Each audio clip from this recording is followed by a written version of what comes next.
Welcome back. You're watching The Globe. Now, the world is keenly awaiting the outcomes of the peace talks between Russia and Ukraine on the Belarus border. South Africa has thrown its weight behind negotiations, hoping that they'll succeed, but concerns remain as people continue to die. Russia has also put its nuclear deterrence forces on high alert as the West has slapped to Moscow with sweeping sanctions for invading Ukraine. Ukraine and Belarus were once brothers under the once influential Soviet Union. But the socialist states fell apart in the early 90s, and multiple former members chose their own destinations. Fast forward to 2022, Eastern Europe is seized with a critical issue to find peace in the Ukraine-Russia conflict. For some South Africans, like the ANC heavyweight Tokyo Sexwale, who received military training in Russia and Ukraine, this is a very difficult time. I lived in Moscow. We did our theoretical trainings in Moscow and in St. Petersburg, at the time called Leningrad.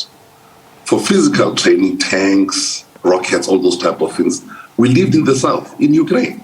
The Russians and the Ukrainians welcomed us. They are brothers, they are sisters.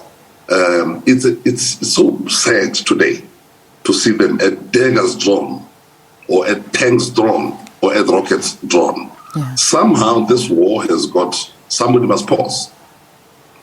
The parties have got to find a way of sitting down and settling.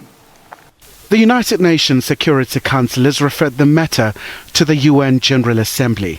But later this week, the Western Bloc is expected to bring the Ukraine-Russia conflict before the Human Rights Council. The second largest economy, China, is likely not to throw its weight behind the matter, as it has shown support to Moscow. Meanwhile, security has been heightened around cities in Ukraine, and this is what transpired when UNICEF rep crossed to SABC News. Sorry guys, I work for UNICEF, United Nations.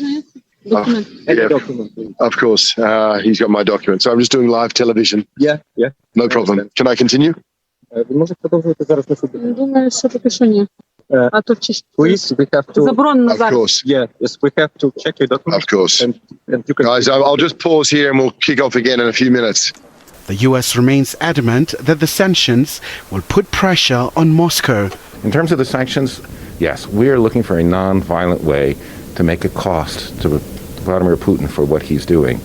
We've got to turn it back, and we are seeing a dramatic drop in the value of the ruble. We're seeing tremendous inflation. There were long lines in Moscow. While Moscow says no one would benefit from these sweeping sanctions. All the West has been doing lately is introducing sanctions on basically any basis against Russia. So I wanted to say that these sanctions are not for the benefit of Europe, not for the benefit of Russia, not for the benefit of the entire world, because it will have the world is globalized now, and it's going to have the global consequences. South Africa says it's helping its citizens who are caught up in the crossfire after reports of racism surfaced. We've advised these South Africans to move to the borders of countries that are receiving refugees and people fleeing from this armed conflict. This includes Poland, Romania, Hungary, Moldova and others. Ambassador Mgomezulu has been on the ground at the Ukraine-Poland border. Pretoria further welcomed the peace talks aimed at stopping the conflict in Ukraine. Kailihle Kumalo, SABC News, Pretoria. All right, you're watching The Globe on the SABC.